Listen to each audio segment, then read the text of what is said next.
Hey everyone. First off, we at The Familiar Strange want to acknowledge and celebrate the first Australians on whose traditional lands we are producing this podcast, and pay our respect to the elders of the Ngunnawal and Ngambri peoples, past, present, and emerging. Let's go!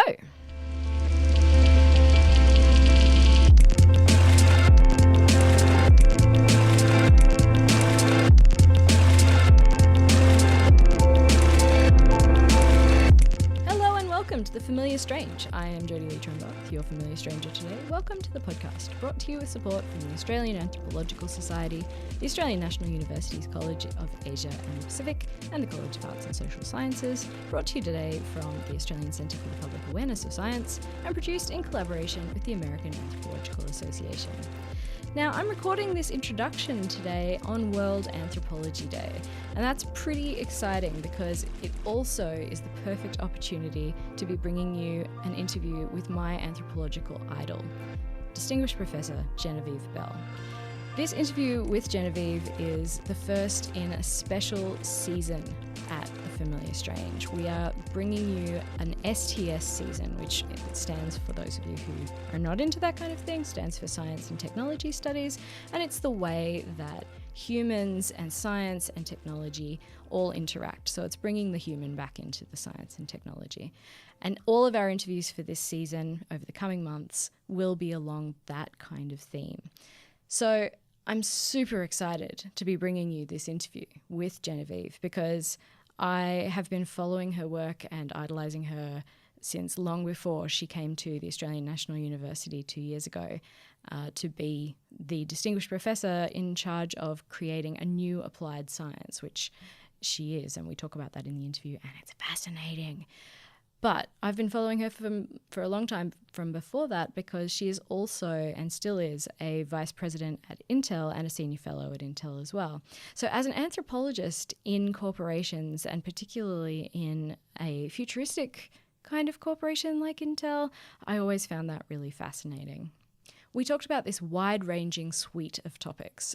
We talked about everything from fish burns that were technologies from 40,000 years ago in Indigenous communities through to semiconductors and the business of Intel. And we ambled about through anthropological theory as well as what fieldwork looks like in a corporation. And it was really awesome, to be honest. And we strayed off at one point into Genevieve was giving me advice because I have just finished my PhD, and she was asking me, what am I going to do to celebrate and acknowledge that period in my life? And that took us into this conversation about rituals and how important rituals are for progress. So we always came back each and every time to what's important to humans, why it's important to humans, and how we can make sense of that to be able to really unpack the world that we live in. It is possibly my favourite interview ever, so here it is, my interview with Distinguished Professor Genevieve Bell.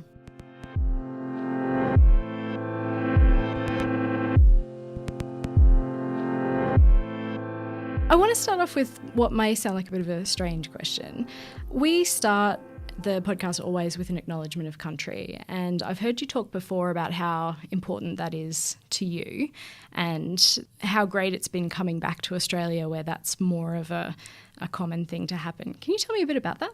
Sure. So, I mean, it's always interesting for me to reflect about the things that Australia does and doesn't export, right? And I know it's odd to think of a ritual that way, but the notion of acknowledging country is in some ways an invented Australian ritual, right? We started it in 1988. It's part of the bicentennial pieces of, in some ways, cultural apparatus that we built to think about who we were as a nation.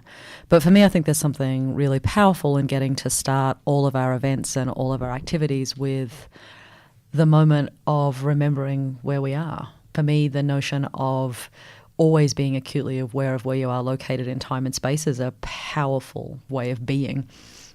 And for me, the ability to do that in Australia is a big thing.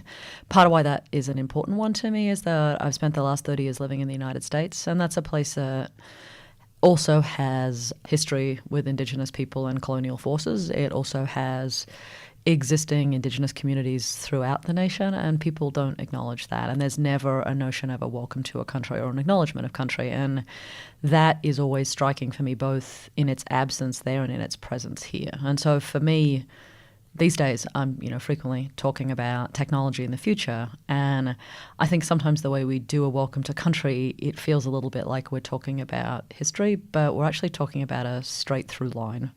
So when I think about what it means to acknowledge that we meet on the country here in this room, and the Ngunnawal people, but in all the other countries that I've been in, all the other places that I have stood, for me, the notion of remembering that this is a place that has had human occupation for a long time, 60,000 years, 80,000 years, 100,000 years, that date moves around a lot. But what I do know is that there have been people here making meaning, making culture, and making technology for longer than anywhere else on the planet. And so when I want to talk about building the future, I like that I get to acknowledge that I'm doing it in the place that first built the future. We sit here in Canberra, you and I, so about an 8-hour drive from us. Up on the New South Wales border, there's a town called Boorona. That's its settler town. Right outside of Boorona, there's a river, and in that river there are 9 fish weirs, sometimes 10 or 11, depending on how you count them. And they are stone infrastructures that were built, archaeologists think, 40,000 years ago. And they were designed to change the movement of water in that river, change its height, change its speed, and ultimately designed to raise the level of the water such that the fish that were swimming in that river would get trapped in these fish weirs and create a constant source of food. So the fish weirs, those fish traps in Boorona, right, that's 40,000 years ago. Someone created a technological intervention into the world in order to create the possibility of human culture. And so every time I talk about the future in Australia, I like to remember that I'm standing in the place that has the oldest piece of human technology still in existence. And I guess your mum is Diane Bell, who's an anthropologist of Indigenous Australia as well. So did you grow up with stories like that? So I'm incredibly lucky, right? I grew up both on this campus here at the Australian National University and then in a range of different Aboriginal communities in Central and Northern Australia. So you're right, my mum is an anthropologist, Diane Bell. She did her work, starting in the 1970s through to the current day, and worked with Indigenous people, mostly in Australia, a little bit in the US. And as a child, I lived in a bunch of different Aboriginal communities. And because I grew up here surrounded by anthropologists, so in the anthropology departments at the ANU, I don't think I quite realised how unusual those conversations were. But I listened to and watched people acknowledge country, welcome other people onto their country, be welcomed onto others' country, and to call to the ancestors in all kinds of places. And I knew that that meant that the world we moved in was inhabited by other things, and that those things should be appropriately acknowledged and recognised, and that maybe that wasn't the world I lived in Melbourne or Canberra, but it was the world around me all the time anyway. Yeah. So I think in Australia it's pretty common for children to rebel against their parents' occupations. Did you always just think, I want to do what mum's doing? Or did you come back to this? No, I tried to rebel against my mother in all the ways I could think thank of. Goodness. And she'd laugh about that because, let's see, I think when I was 15, I joined a Christian youth group because how do you rebel against your anthropologist mum? Well, pierced my ears. That wasn't terribly helpful. Although now you can wear earrings. I could, but at the time it was a kind of, capitulation to patriarchy, so we had to have a good laugh about that. So, how do you do that? It's a bit complicated, really. So, no, I don't think it was a rebellion against either of my parents, right? Mum's an anthropologist, but my dad and both of my grandfathers on the engineering side, like Dad is an engineer and both of my grandfathers were in that field. So I think of it more as I was raised with a certain way of being in the world and a certain set of questions, and always wanting to ask, why is it like that? And those questions are most comfortably answered in a certain set of disciplines. And so, I didn't stay in Australia for my education. I finished high school here in Australia, here in Canberra, in fact. Spent a couple of years in the public service and then decided if I didn't get out of Australia, I might just die. In a kind of, it all felt terribly, terribly small, and I wanted to go somewhere so big that I could hide, I think. And I took myself to America. I was lucky enough to win a scholarship. I went to an American university, and in some ways I fell into anthropology there entirely by accident. It wasn't by design. When I was in my early 20s, when I started university, I thought that one day I'd be a politician. I thought that that's how you enacted meaningful change in the world. I thought that the most important thing you could do as a human being was make the world a better place than you found it. And when I was much younger, and we're talking the 80s, just to be really clear, I still believed that politics was a way to drive structural change. And I thought I was going to America for an undergraduate degree and I was going to come back. And I thought one day I'd be Prime Minister. I mean, it still could happen. We could change any moment now. Well, that's true. I mean, I recognise that, leadership skills in Australia have become a bit like a recreational spectator sport. But I also reckon we've had our first, female redheaded Prime Minister. You could start a trend. Well, you could make continue it the trend. N of 2. Yeah, no, indeed. No, I think I'm good. And, it turned out I might have taken anthropology initially because it was sort of a requirement of the degree, but it turned out I loved it. I mean, it was a familiar language. And it was a point of view and I think a way of seeing and being in the world that's always been attractive to me. And I think in some ways it was a way of theorising living in the United States where I was always a bit of an outsider. I think 30 years in America was like a very protracted participant observation experience. Yeah, well, I wanted to ask you about that. I mean, not only were you an Australian in America, but you were also an anthropologist in Silicon Valley. I mean, was it really like being on constant participant observation? Well, I used to joke, still do in fact, that I was as much an anthropologist for Intel, which is where I'd spent the last 20 years working, as I was an anthropologist of Intel.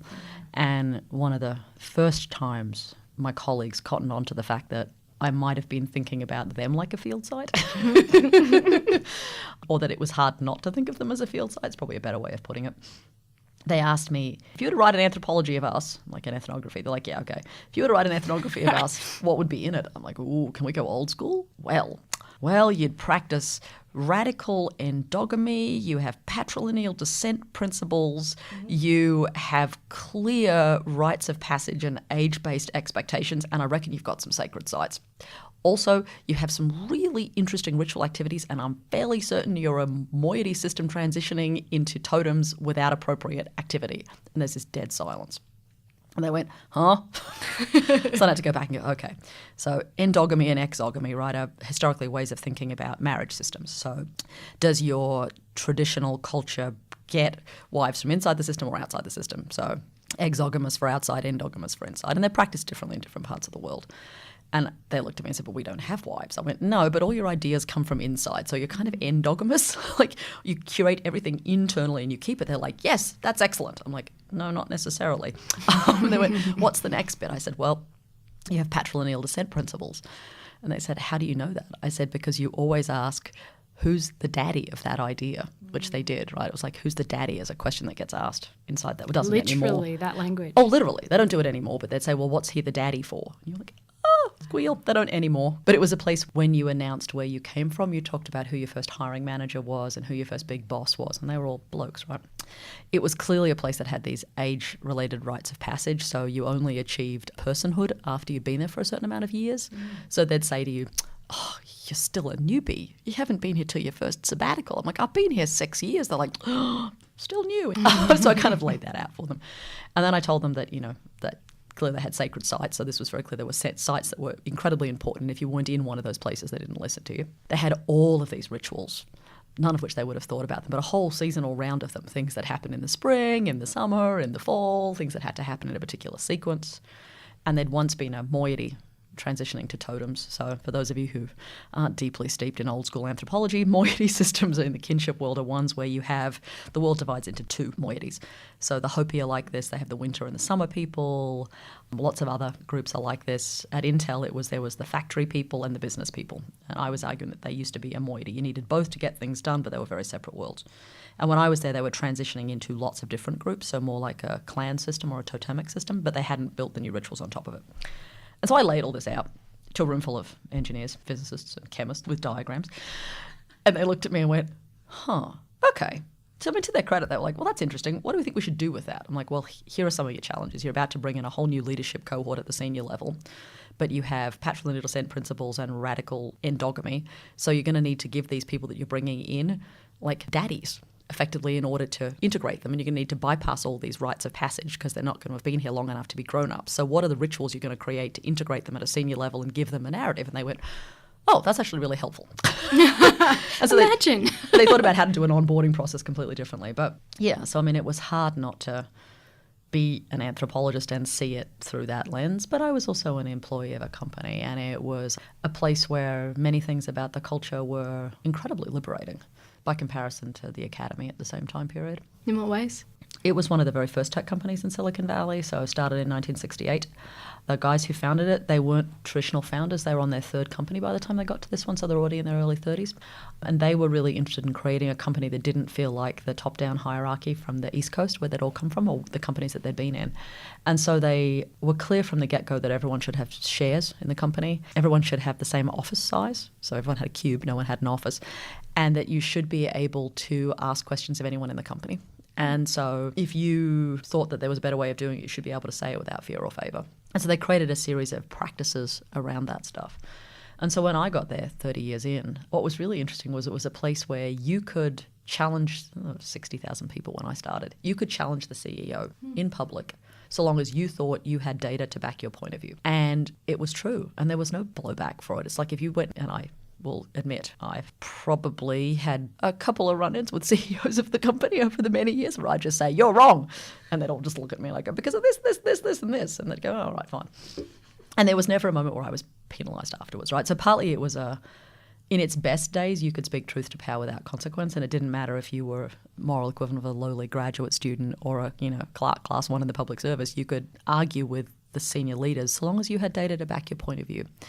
And that was a really interesting thing for me. And it was sort of liberating, right, that the hierarchies were very different. So everyone had a cube. And for me, one of the things that was fascinating about it was that because everyone had the same office, you couldn't assume who people were on the basis of the first pass, right? So it imposed a kind of interesting, not exactly meritocracy, but an interesting leveling effect.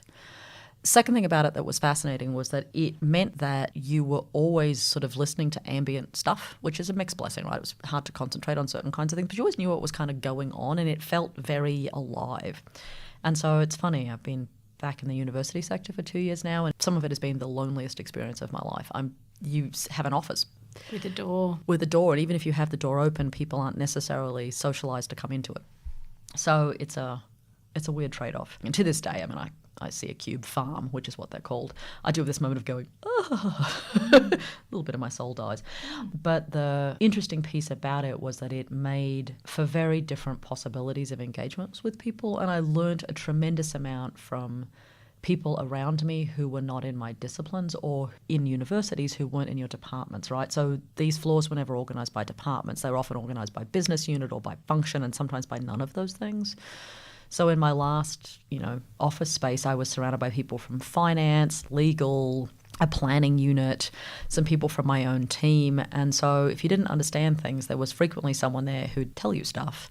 But there was just a lot of other conversation going on. So it was a kind of, I'm not accidental interdisciplinarity is not the right word for it, but it was hard serendipitous. It was hard to escape the fact that there were a lot of conversations going on. And I've heard you talk in other places about the speed as well. That I miss. I was having a conversation with someone this morning about the difference between scale and speed and how we sometimes conflate those when we talk about building things. And one of the really interesting differences between Australia and the US, particularly the university sectors in both countries, but between kind of Australian industry and American industry, or just between Australian culture and Silicon Valley, bearing in mind that those are hardly equal things. So there's a lot of caveats there. It's how you can tell I'm still an anthropologist. Don't want to kind of, wouldn't want to be too certain about it. There is this interesting way where certainly in Silicon Valley, and it's a distillation of a particular kind of American ideology, right? But there is this idea that everything is possible. And you're always looking forward and moving forward, right? And moving forward, try an idea. If it doesn't work, pick up the next one, move on, right? And that can be extraordinarily liberating. God, it's remarkable. Like just the notion of, well, that didn't work. No harm, no foul. Just go do something else and see what happens next.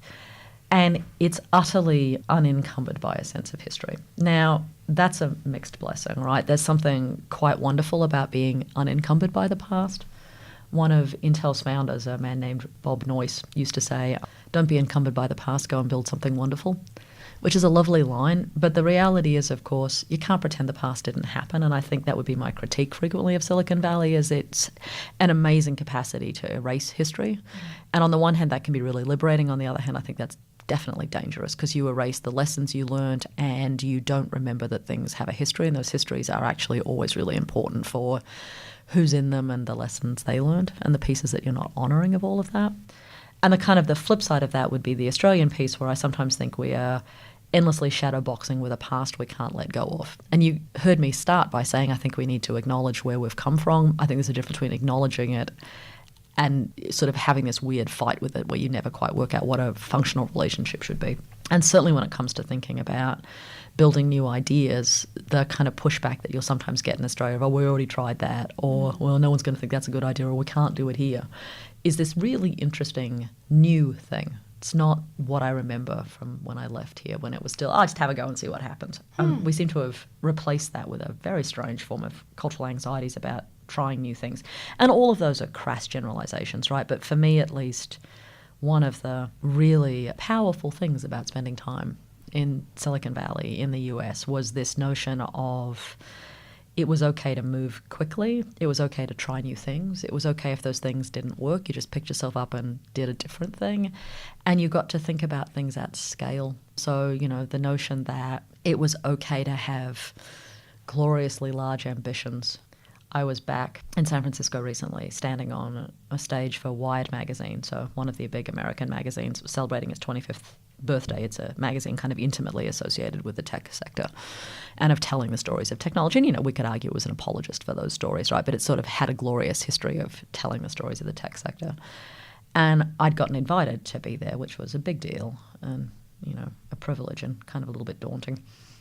And I realized as I was standing on the stage that I was talking about the work I'm doing here, and I was talking about it with a kind of unabashed ambition for the work that I almost never do here, because here it feels almost embarrassing to have that degree of enthusiasm for something, and there it's perfectly acceptable and indeed normal. And there was something kind of, I had a moment of cultural dislocation of thinking, that's a tone I don't use at home very often. Obviously, you were an anthropologist for Intel, as you said, but what does that mean? Like, what does that look like on a day-to-day basis? No, it meant different things over a protracted period of time. So I'm still on the payroll at Intel. I've spent 20 years there. So when I first joined Intel, I mean, Intel was a company thinking about microprocessors. It was interested in how did you think about where computers were going. So they built integrated circuits, basically, semiconductors. And in order to build those, that's a 10-year life cycle. So it takes 10 years from the moment you start thinking about it to the time the thing is finished. And in the early days, you need to be what they would call pathfinding or exploring and thinking about what will the world look like in 10 years' time. Because in order to make semiconductors well, you need to be anticipating what are the devices that they will sit inside and what is the computational work they will be doing. And you can anticipate some of that from a technical side, but you also need to be thinking about what will humans be trying to do. And so part of the job of people like me and companies like that is to talk a little bit about what the future will be. But when I first got there, so we're talking 1998, you know, the job was really just to start giving the engineers a way of talking about humans because they hadn't had to think about them up until then. It had mostly been thinking about technical systems. So in the early days, it was a job that looked remarkably like the job I'd left at the university. I spent a lot of time teaching. I spent a lot of time talking about culture to people who were like, what? I mean, the difference was I couldn't give them a D because they hadn't done the reading and they didn't do homework terribly effectively. But it was remarkably... How inconvenient. Yeah, no, it was remarkably like being an academic in that sense. We did a lot of fieldwork in the early days that would have been recognisable to most people who were anthropologists. We went and spent time in different places in the world and spent time with people in the places they made meaning in their lives. We did, we did deep hanging out. We did classic participant observation and, in different places on different projects with different kind of areas of preoccupations. And, it felt in some ways remarkably like the job of an anthropologist. I mean, I have field notebooks and troves of photos and tapes and, digital recordings and piles of clippings and cultural materiality and all that sort of stuff. And then I came back and tried to make sense of it for a different audience. I mean, the differences were we didn't have to write grants, so that was a kind of a delightful thing. We wrote our own sort of ethics and human subjects protocol so that we had those. We now have much more serious ones, which we should have. And we did all the things that you do in that sort of way. And I thought of it as being a very logical extension of what anthropology did. If the job of an anthropologist is to attempt to make sense of and give structure and voice to people whose voices will not otherwise be in whatever conversation you find yourself in, then we did that work. I mean, we were bringing the voices of people that didn't get inside the building and making them count. Mm-hmm. And I took that as an incredible responsibility that you should give those voices weight and dignity and power. And we tried to do that, I think, as best we could. But that meant, my day-to-day existence was varied. I mean, it could be I went to a lot of meetings because I was in a big organisation. Like, most of my colleagues on the faculty here at the ANU would recognise that. It's like, what did you then? I went to another meeting. You're like, okay, was it a good meeting? You're like, no, not especially. So I went to a lot of meetings. I answered a lot of email. I wrote a lot of email. And then in between that, I scoped out fieldwork and went and did fieldwork, hung out in the field. And then I came back and told a lot of stories of the fieldwork to people who went, what should we do with that? So, I mean, in some ways it would sound deeply familiar to people. In other ways, I'm sure it would feel deeply unfamiliar because it wasn't in the context of a department where you talk to people who shared your same skills. So one of the things I think my time there taught me well, and I am absurdly grateful for, was that it in some ways made me a better anthropologist and certainly a better scholar, because I had to explain what I did to people who knew nothing about it. So you couldn't rely on jargon. You couldn't rely on shorthand. You couldn't say, well, that would be what Bourdieu would have to say about it, or let me tell you about Foucault, let me give you a little bit of Homi Bhabha and Gayatri Spivak. You couldn't use any of that because they'd be like, what? Like, they didn't do in-text citations. They didn't think that way. That was shorthand that made no sense to them. And it meant you actually had to be able to unpack your ideas and make them comprehensible to people who weren't in your field. And I actually think that's work we should all be much better at than we are. And I think it gave my field and the field of a number of my colleagues much more reach because we learnt to talk about it to non-practitioners. We had to have it make sense to people who weren't in our world.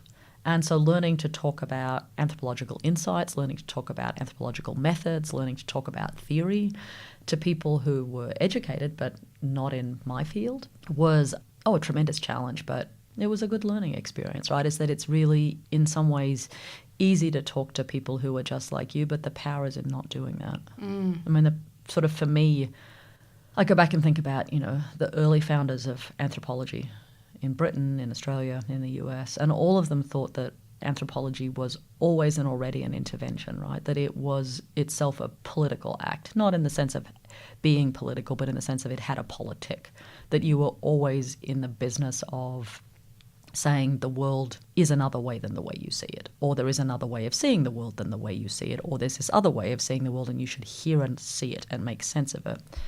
And if that was the case, I always thought that meant that there should be anthropologists everywhere. We shouldn't just be in universities and we shouldn't just be writing papers for each other in journals that we only read.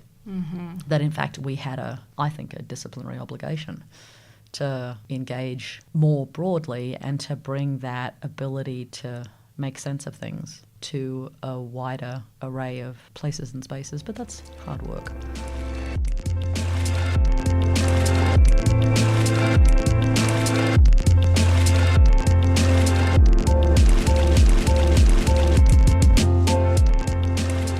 So you mentioned that part of your job was to be able to look 10 years ahead to work out what the semiconductors were going to be able to be used for, I guess. How does an anthropologist do predictive work? We see. That is if you imagine you need to predict the future. But you don't. Listen, I think one of the things about the future is that it is an extension of the present and the past, and one of the things that technologists like to imagine is that technology moves really fast and so does everything else. And the reality is the things that people care about, that moves slowly, pre-climate change glacially slowly in many cases, and that the things we care about in a society, in a culture, in a place, those tend to move really slowly. And that if you can identify the things that preoccupy people and the ways that they change, you're not predicting where they are going. You are merely making sense of what they are, and knowing that where they've come from and where they are and where they are going tends to be more continuous than discontinuous. So, I mean, I sometimes get described as a futurist. I've never thought of myself that way. I've always thought of myself as an anthropologist who has had the luxury of taking a more expansive view. So I was trained in ethnohistory at Stanford, so I know how to think about the history of culture and the history of cultural moments. I know how to think exquisitely about the present, and it turns out thinking about the future is really an extension of those things, right? So I'd never want to be the one talking about what the world's going to be like 50 years from now, but 10 years from now is not so difficult. You know, there are usually lines that are clear and threads that you can pull. By the same token, I've often thought that the place that was most useful for me to provide input in those spaces was to say, what you have to understand is that the future is composed of things, right? It's composed of what's technically possible, what regulation and standards bodies will allow, what economics will endure, and what people and cultural practices and societies will find acceptable. And that it's never just about saying, well, this is what culture wants, because we know that culture's already itself got many constituent pieces that are moving in competition with each other. And so for me, it was never about saying, here is the future, capital T, capital F, but here it is, the future, in a nice little box with a bow on top. Yay, the future. It was always about going, oh, listen, I think there's 3 or 4 different ways this could play out. Here are the most important pieces you should be tracking. Here are the things that seem to be the most complicated because they haven't resolved yet. And I think one of the interventions my team and I brought into the conversation was to say, listen, there are some cultural forces, the nature of which and the directionality of which is less clear than they first appear. So one of the things I used to be able to kind of do quite, I think, usefully was to say, listen, some of these things we talk about it like it's going to be like that forever, but the reality is that's a moving thing. You know, our relationship to privacy, for instance, would be an obvious one, is that, you know, God, like it's 7 years ago now. Can't be true. I think it is. That Mark Zuckerberg said the privacy genie is out of the bottle and no one cares about privacy anymore. And he did. He said it. And everyone went, yeah, that's absolutely true. No one cares about privacy. Those millennials, they don't care about privacy at all. And I'm sitting there going, oh, I don't think that's true. And everyone went around for a bit banging on about how no one cared about privacy. And my team and I sat there going, so right in this moment in time, it may be the case that people are enacting a set of privacy practices that suggest they don't care. It is unlikely this will endure. Yeah. And if you think today, it's like, you know, privacy A is a thing we're all talking about. A whole lot of new practices have emerged that look completely different than what was going on 5 years ago.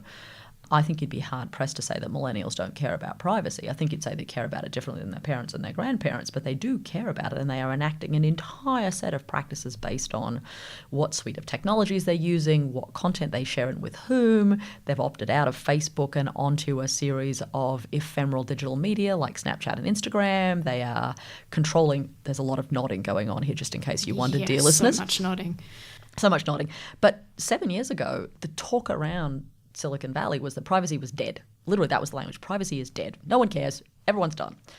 Isn't Mark Zuckerberg's younger than me, I think. And he cares tremendously about privacy now. Yeah, I'll bet. And so do lots of other people, right? So what was interesting was that one of the things I think anthropology is useful for is being able to say, is this a fad or a fact? Like, is this a moment we're going through, or is this the way things are going? And one of the things we are particularly good, I think, at identifying at a cultural level is where are the points of tension and negotiation and contestation that may never resolve? So the engineers like to imagine that privacy was a 0 or a 1. You either have it or you don't. Like, you're done with it or you're a zealot. That was the language. And we were sitting there going, listen, people are going to negotiate this differently depending on where they are in their life stages, what platforms they're on, what's going on around them. There'll be a whole series of places where this continues to be contested territory because at one level it has been ever thus. And so it's a bit of sort of saying, can you identify the places that stay in flux? Because those are also interesting. And so in thinking about predicting the future, sometimes it's not about predicting the future state, it's about predicting the future argument or the future conflict or the future, I think in the language of anthropology, contestation or negotiation, right? Can you find the places where those things won't stabilise? Because they're also interesting and useful to articulate and know. But yeah, imagine there was a moment in time not that long ago where people thought privacy was dead. Yeah, that's fascinating. And I mean, gosh, what a slap in the face for Mark Zuckerberg with the whole Cambridge Analytica drama last year. Oh, and he's not the only one, right? There were people across the entire of Silicon Valley who had declared that privacy was dead and who used to say things like, well, I don't have anything to hide. And you're like, oh, good Lord, that's not the point. And just this whole kind of language that suggested that basically the moment that was, we're talking early Facebook and early Instagram, where people were posting pictures of everything and posting everything.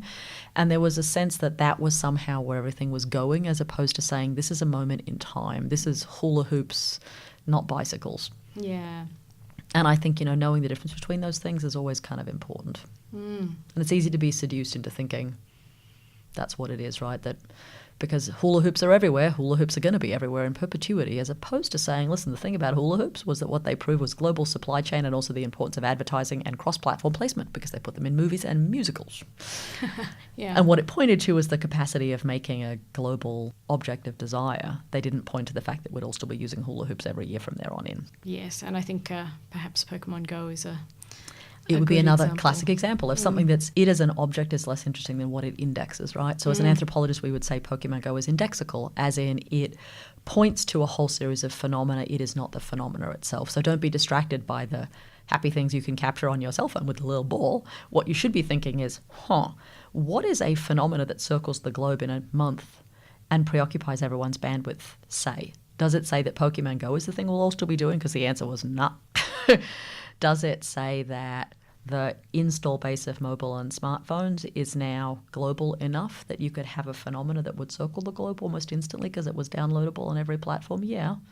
Does it also say that people were having a moment where so much of the way they used technology felt deeply instrumentalist, that something that was full of whimsy and a little bit of playfulness was significant? Yes.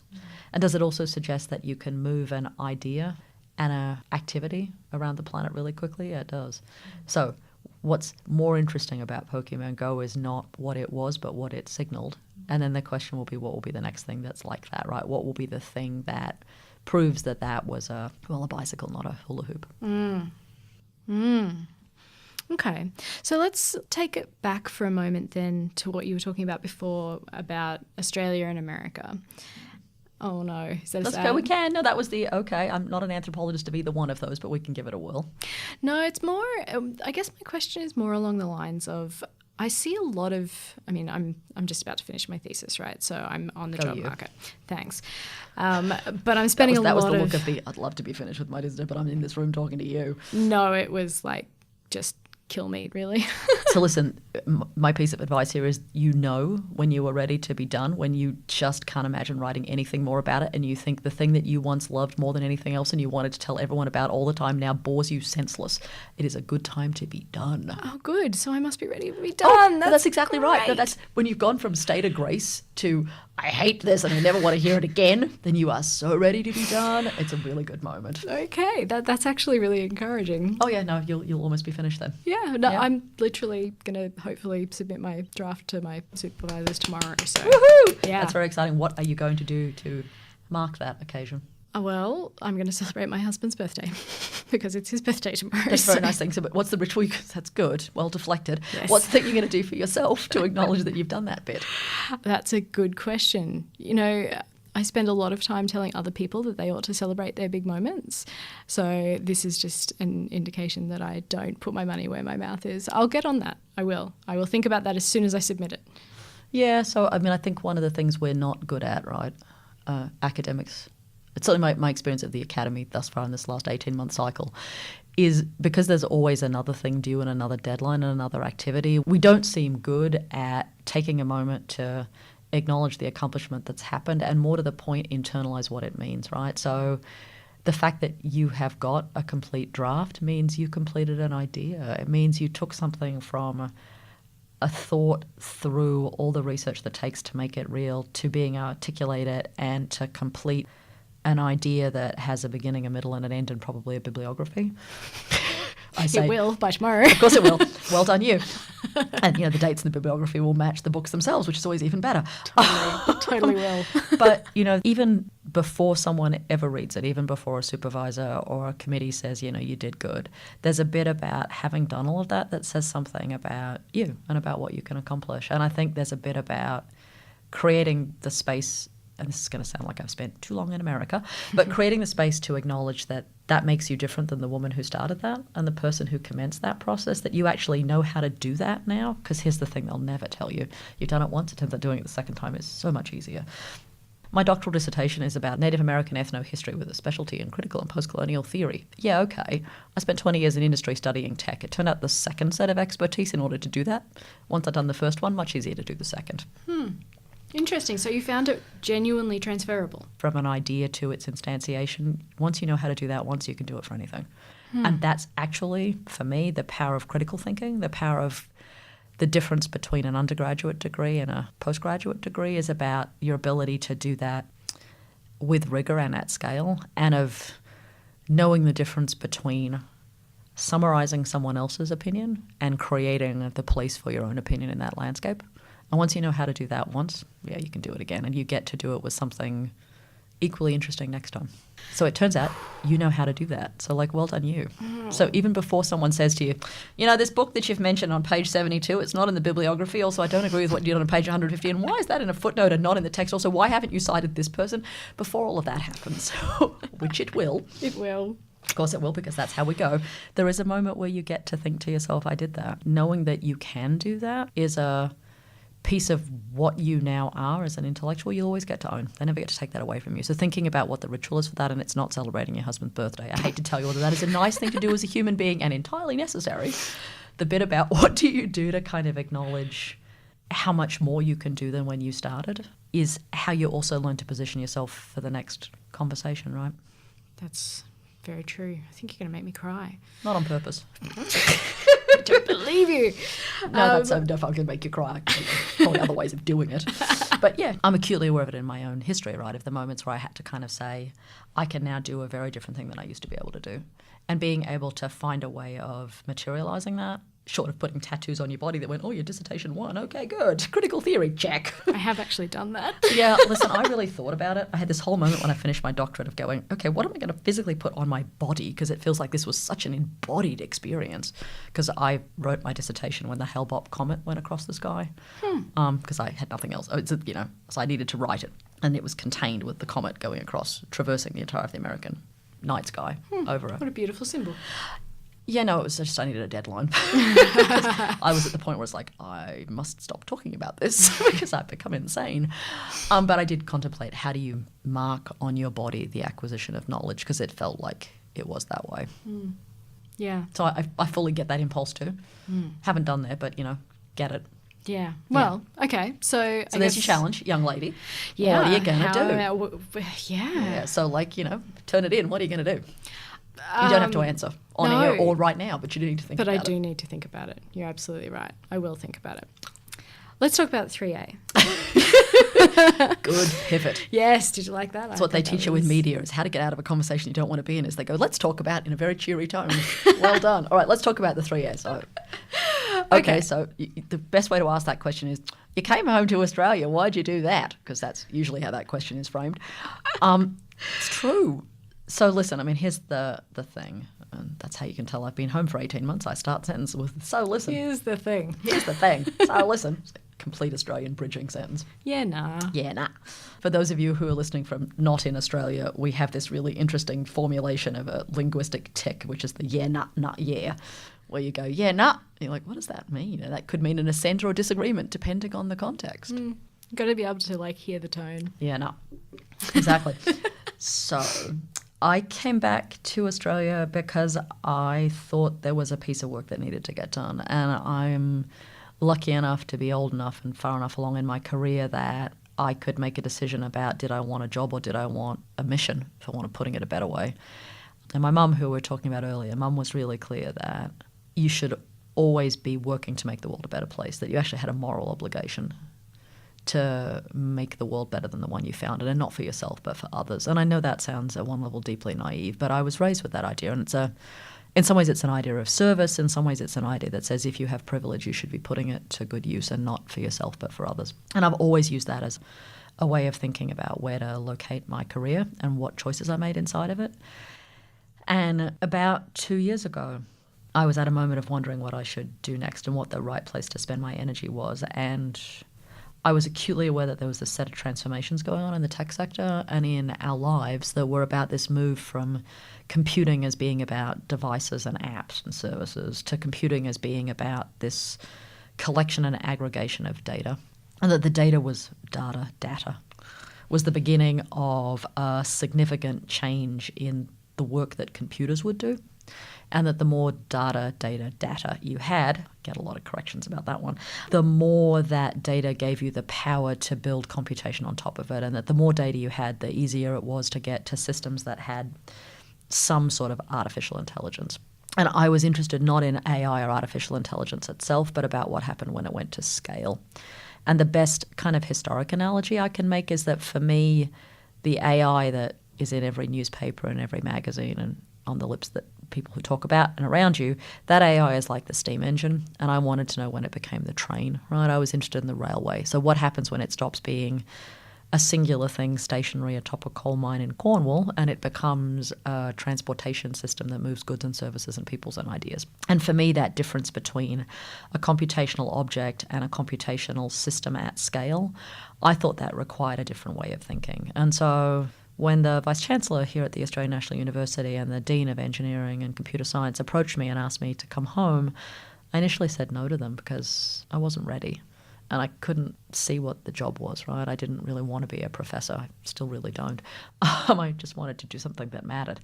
And the job they kept offering me wasn't that. And we finally had a really interesting conversation, and it became clear that there was room to do something crazy, right? And so I said to both the Vice-Chancellor and to the Dean that I thought this metaphoric railway, this AI at scale, required a different way of thinking, and that I thought that different way of thinking rose to the level of a new applied science or a new branch of engineering. And you remember when I said earlier that I stood on stage in America in San Francisco and I said I want to build a new applied science, and that felt not only perfectly normal but utterly acceptable. It never feels acceptable here, but that's what I'm doing.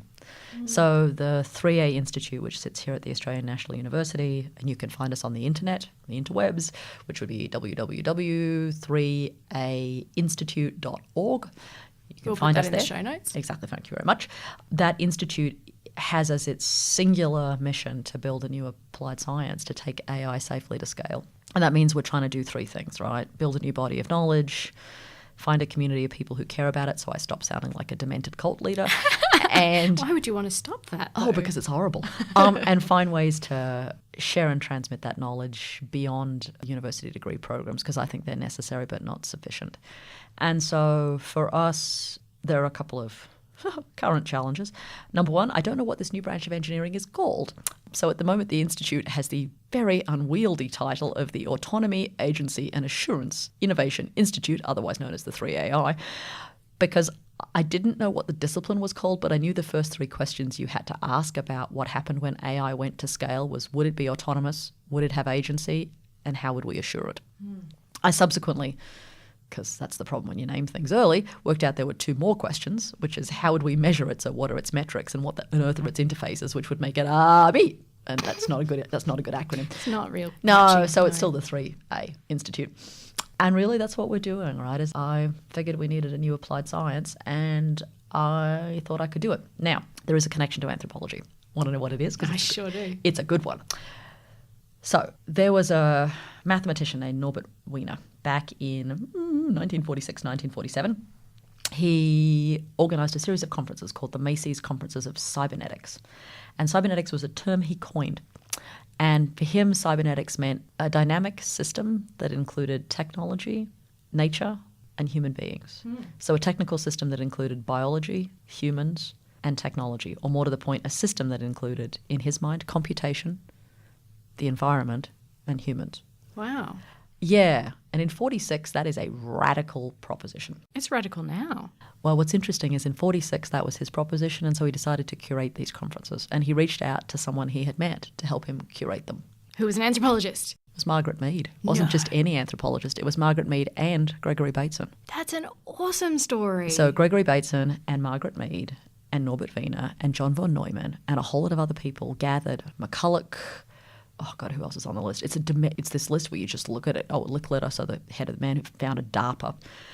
Basically, the guy who created the ENIAC, so the first computer, the guy who would found DARPA, the guy who would do mind control at the CIA, Creepsville, Mead and Bateson and Norbert and a bunch of other people. And over a 7-year period, they have 9 conferences to talk about this cybernetics thing that they are trying to curate. And they are wide-ranging conversations. They include conversations about culture and about human societies and about animals and about Freudian psychology and about technical constraints and about feedback loops. I mean, they're great. And then it went a bit far. And for a bunch of people, they thought that Norbert was probably a little bit too close to running the edge of kind of socialism in the 50s in America. Not a good look. Those conversations get shut down, but the piece of work they did around imagining what would technical systems look like that had a human capacity to them goes from that conference to the 1956 conference at Dartmouth that creates the phrase artificial intelligence and makes the AI agenda, but it strips out the human and the biological piece. And the piece for me that's interesting is about what it would be to put those back. So I actually think that Norbert was right in 46, right? That in fact the future is about how do we create systems that encompass the technical world, the biological world, and the human world, and how we bring those things together. And I think while cybernetics is a term that's done a few rounds and has a lot of history, cleaving back to its original piece is actually really useful. And for me, the notion that there was a moment in time where all of those emergent disciplines stood together and tried to create a conversation is powerful.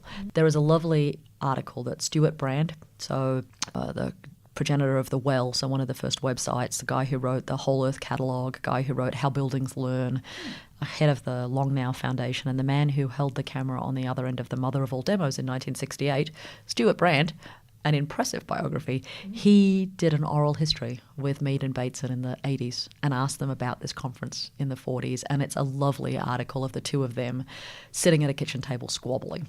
And I think it's called something like, "Oh God, Margaret." So it's on the web, you should put it up too, because it's a lovely piece about why it was that anthropology was important to inventing the future in 1946. And of course, my argument would be why it is still important to inventing the future in 2018. Yeah. That is actually, you were right. That was awesome. Yeah, how can you go wrong? It's always, exactly. Pretty Tells much, itself. We've got maybe 3 minutes. Can I ask one more question? So what fascinates me about this idea of creating a new social science is the how. I mean, you can create a program, you can create a course. How do you build a whole new thing? Yeah, like a discipline. I mean, it's got roots and leaves. But how do you do that? Every discipline started somewhere, right? Yeah. And every discipline had a founding moment and a foundational story and a problem they were trying to solve. How do you do it? I think you do 3 things. I think you have to think about what is the question you're trying to solve. Like, what's the problem space? And for me, the problem space really is how do you get AI safely to scale? So how do you think about the metaphoric railway? And I don't think it's just enough to add ethics to computer science or design thinking to engineering or the digital humanities. I think those are all interesting. That's not what I'm talking about here. I'm interested in how will the human beings who have to manage those systems be trained, and by who, and what will they know how to do? So for me, how do you build a new discipline? You start with a problem statement. And the problem statement is there's a technical system in need of management and we don't have the managers. So that's bit number 1. Bit number 2 is, well, you do it the way we do everything else. So go and find instantiations of the problem and study them exquisitely. So qualitative research, looking at places that already have these systems and what's happening there. The second piece you do is you attempt to teach it. So this is the bit I know from Silicon Valley, right? Rather than waiting till you know the answers, I'm a big believer in just building the thing and seeing what happens. So as of February 2019, we'll take our first class of students here at the Australian National University. We put out a call for applicants. We got 173 applications for 10 slots. Whoa. Yeah, dude. That must have taken a while. It did. So we took 16 rather than 10 because that seemed better. I would love to have taken all of them, but I couldn't. So we're going to build it in real time. Like, we have a curriculum. We're really pretty clear about what we want to try and do. That curriculum does 2 things. It's a theory and praxis. So I think both of those things are important. The theory piece is basically how do you go from problem solving to question asking? And the praxis piece is how do you design, build, regulate, run, scale, secure, and decompose a cyber-physical system. So how do you give people all the tools necessary to take AI to scale so that they know what it looks like? Not so that they can all be experts in it, but so they know what the right questions to ask are. And so for me, how do you build a new academic discipline or a new applied science? What's the problem you want to solve? What are the early instantiations of it? And how do you start to iteratively teach the answers and see if it works? And then if it doesn't work, you stop. That is very exciting. Oh my God, what are you kidding? It's like best job ever. And I've had the best job ever for like multiple instantiations of my career. So I'm kind of a happy bunny. Yeah, I should say so. That was awesome. Thank you so much for that. That was a very, very cool interview. You're very welcome.